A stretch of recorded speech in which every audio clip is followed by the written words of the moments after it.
Hello everyone, and welcome. Today, we're diving into a common task when working with Kubernetes.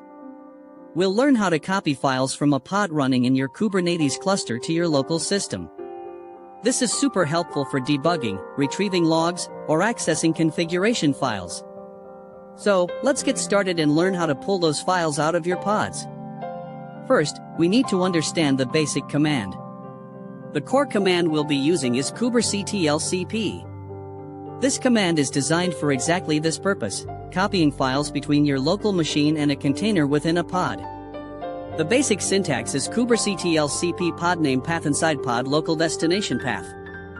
Remember to replace pod name with the actual name of the pod you want to copy from. Then, specify the path inside pod, which is the location of the file or directory you need to copy within the pod's file system. Finally, set local destination path to where you want to save the file on your local computer. Now, let's look at a practical example. Imagine you have a pod named myapp.pod and you want to copy a log file located at /var/log/applog. You want to save it in your current directory. The command would be kubectl myapp.pod /var/log/applog/applog. This command will copy the applog file from the pod to your current working directory, also naming it applog locally. Next, let's consider copying an entire directory. Suppose you want to copy the /op/app/config directory from the myapp pod to your local machine into a directory called localconfig.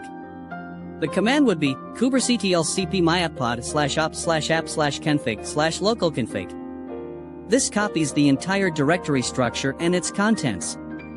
Sometimes, you may have multiple containers running inside a single pod. In this case, you need to specify which container you want to copy from.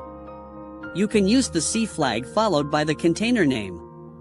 For example, kubectl myapp.pod /var/log/applog/applog c myapp container. This command specifies that you want to copy the applog file from the myapp container within the myapp pod. Troubleshooting is also important. If you encounter errors, double-check the pod name, the file path inside the pod, and the local destination path.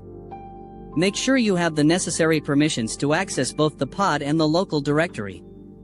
Also, verify that the pod is running and accessible from your Kubernetes cluster.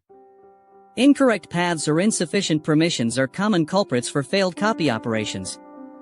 Remember that kubectl needs to be configured correctly to communicate with your Kubernetes cluster. Ensure your kubectl context is set to the appropriate cluster. That's it for copying files from Kubernetes pods. I hope this helps you retrieve those important files from your Kubernetes pods easily. Thank you for watching. If you found this video helpful, please consider liking and subscribing to support the channel. Your support helps us create more content like this. Feel free to leave any questions or suggestions in the comments below. We appreciate your feedback. See you in the next video.